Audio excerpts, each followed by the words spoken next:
Welcome to MTG Burgeoning, your channel for all things magic. In this video, we are going to discuss the quintessential cards needed to build the core of a Squirrel token commander deck with Chatterfang Squirrel General as, well, its general.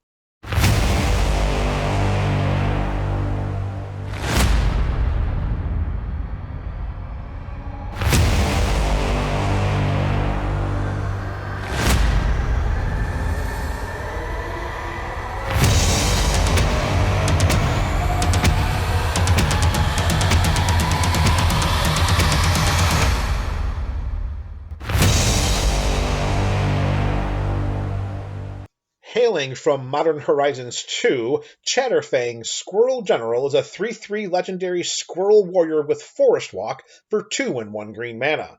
If one or more tokens would be created under our control, those tokens plus that many 1/1 green squirrel creature tokens are created instead. Tucked underneath the text block of Chatterfang's creature token doubling ability is an oft-forgotten and overlooked sacrifice outlet. We may pay a black mana and sacrifice X squirrels to give target creature plus X minus X until end of turn. Since the core of this build will focus on creatures, our path to victory is simple. We will use this grand army of creature tokens to win each and every game. We begin the core of this build with cards that create 1/1 green squirrel creature tokens. Remember, with Chatterfang on our side of the battlefield, these squirrel creature tokens are doubled. Chatter of the Squirrel creates a squirrel for 1 green mana, and then can create another if we cast it for its flashback cost. Squirrel Sanctuary does so as well when it enters the battlefield, and we have the option of paying 1 whenever a non-token creature we control dies. If we do, then we return this enchantment to our hand. One of the 4 modes from Verdant Command creates 2 tapped squirrels, while Keeper also creates 2 when it enters the battlefield, and its activated ability can be considered a win condition if our scurry of squirrels is large enough. We create 2 squirrels with Acorn Harvest, and then create 2 more if we pay its flashback cost. When Liege of the Hollows dies, each player may pay any amount of mana, and then each player creates squirrels equal to the amount of mana paid.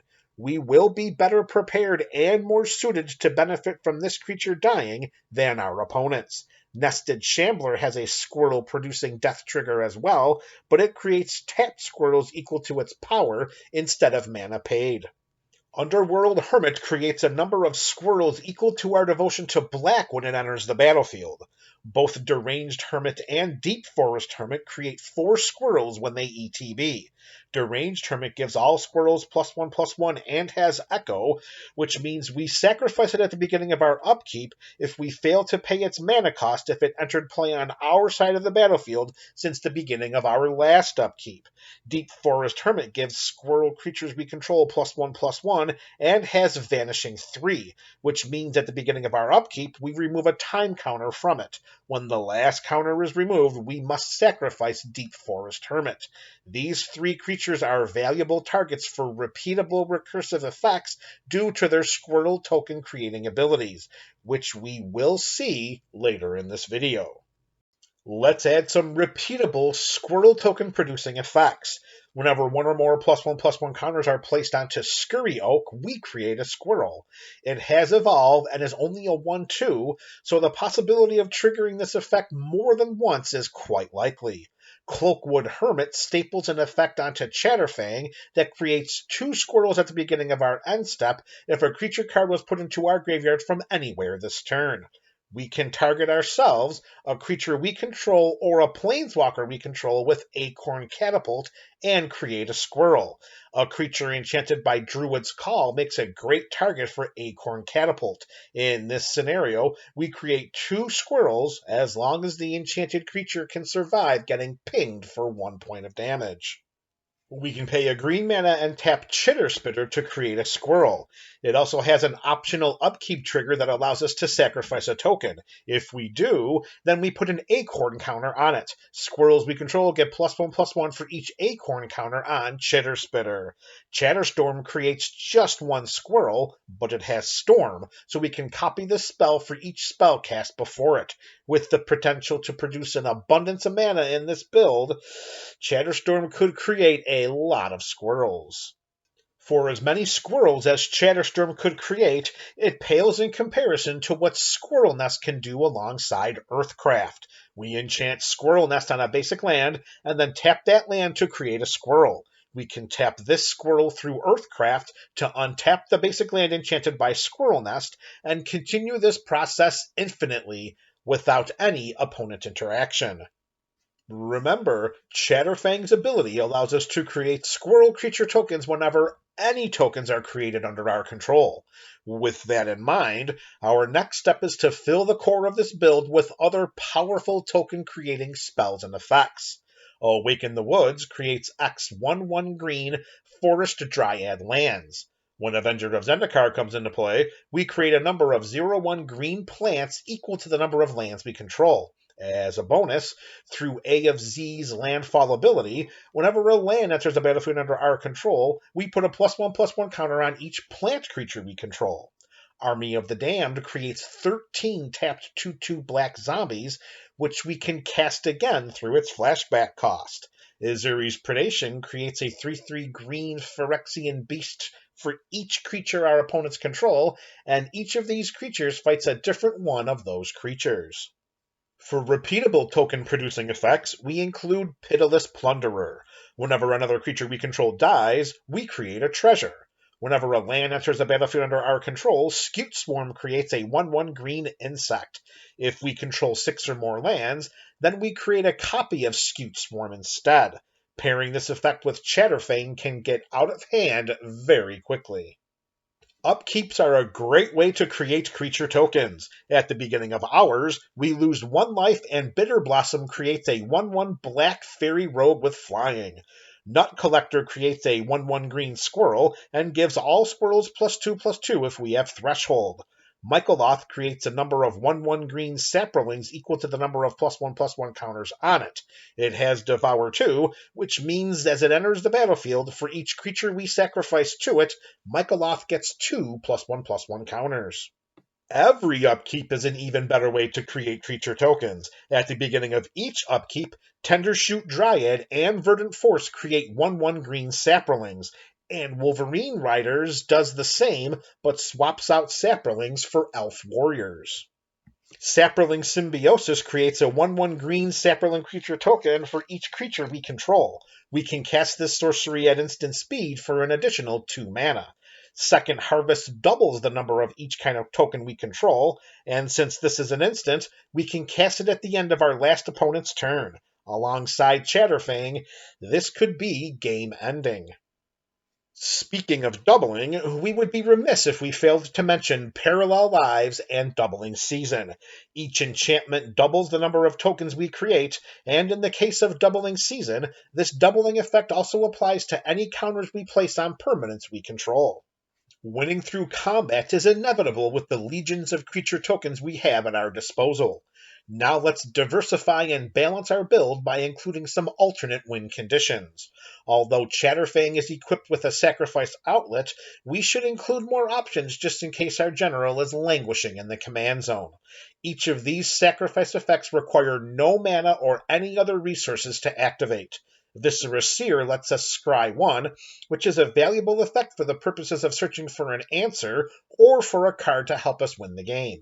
We put charge counters on Spawning Pit, we can pay 1 and remove 2 of these charge counters from it, and create a 2/2 colorless spawn artifact creature token, which synergizes beautifully with Chatterfang's own token creating ability. Phyrexian Altar gives us 1 mana of any color, while Ashnod's Altar gives us 2 colorless mana.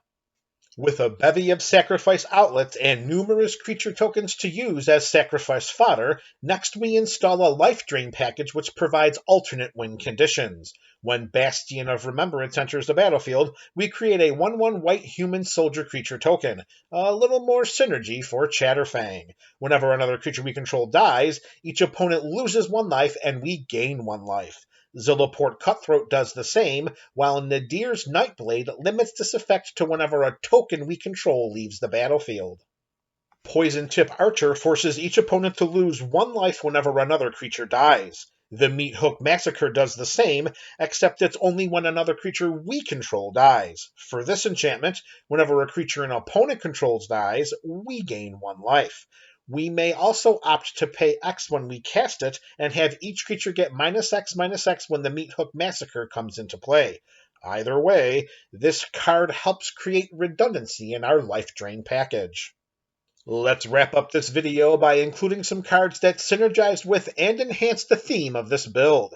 Squirrel Sovereign gives other squirrels we control +1/+1, while Squirrel Mob gets +1/+1 for each other squirrel on the battlefield.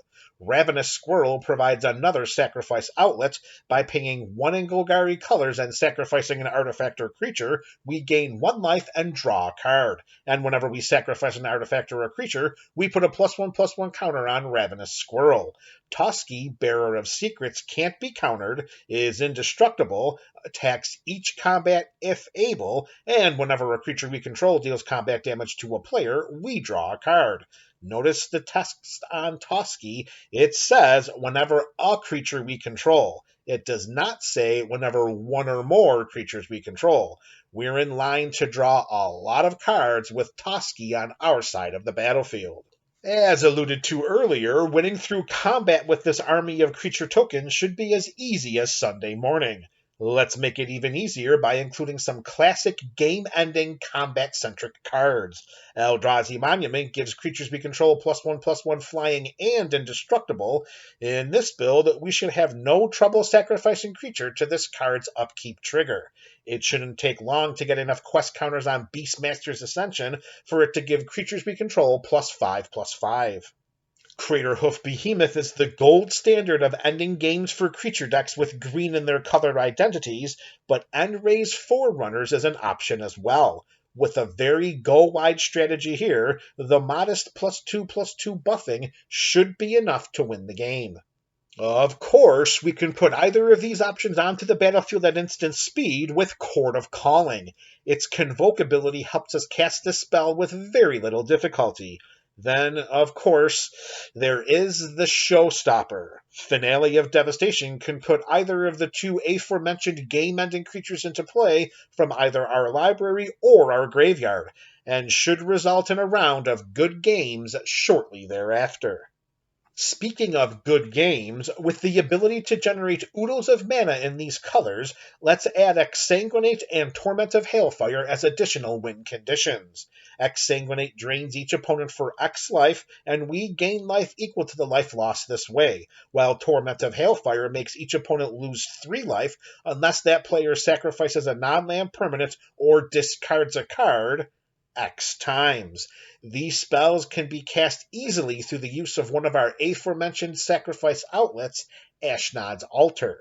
For ratcheting up the mana production, we include Gaia's Cradle. This card's presence in this type of build is almost unfair. Although this land may not be an option for everyone, Growing Rights of Itlimoc might be. After easily transforming it, it becomes Itlimoc, Cradle of the Sun, which is a better version of Gaia's Cradle. It can tap for 1 green mana or add a green mana to our mana pool for each creature we control. Gaia's Cradle can only do the latter. Either way, adding the mana generated from these lands into the aforementioned Exsanguinate or Torment of Hailfire is game-ending. Another way to increase our mana production is to include Urborg, Tomb of Yawgmoth, and Cabal Coffers. Urborg makes each land a swamp in addition to its other types, while we can pay 2 and tap Cabal Coffers to add a black mana to our mana pool for each swamp we control. Even Cabal Stronghold is an option for us. Its activated ability costs 1 more to activate than Cabal Coffers, but it does have the option of tapping it for colorless mana. Cabal Coffers does not. If these lands are options for you, then kudos! Chatterfang approves. Earlier in this video, we foreshadowed the appearance of repeatable recursive effects for the purposes of triggering the abilities of creatures like Underworld Hermit, Deranged Hermit, and Deep Forest Hermit as many times as possible.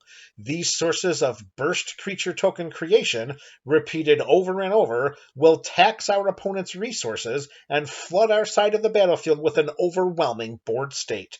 Both Volrath's Stronghold and Phyrexian Reclamation can recur these creatures at instant speed for the cost of 1 and a black mana. Volrath's Stronghold returns the creature card from our graveyard to the top of our library, while for the additional cost of 2 life, Phyrexian Reclamation returns it straight to our hand. With these sources of repeatable recursion on our side of the battlefield, we could even elect to have Chatterfang go to the graveyard as opposed to the command zone, knowing that we can easily recur our fallen general. Chatterfang approves, our opponents will not. Lastly, is there any combination better in Magic than drawing cards and accelerating mana? Probably not. Species Specialist provides a card draw option whenever a creature of the chosen type dies, while Pact of the Serpent has target player draw X cards and lose X life, where X is the number of creatures of the chosen type. With a large enough scurry of squirrels on our side of the battlefield, this card could be a win condition. Jaheira, Friend of the Forest, gives tokens we control the ability to tap to add a green mana to our mana pool.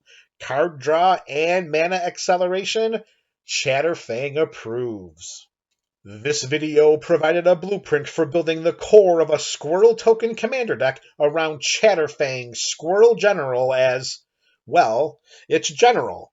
Removal spells, disruption, ramp, and the land base can vary from build to build, and also are dependent on metagame preferences and availability. The cards discussed during this video are suggested options for creating scurries of squirrel creature tokens, in addition to providing ways to win with them while also optimizing this theme. Let me know your thoughts about these recommendations in the comment section below. This is MTG Burgeoning, your channel for all things magic.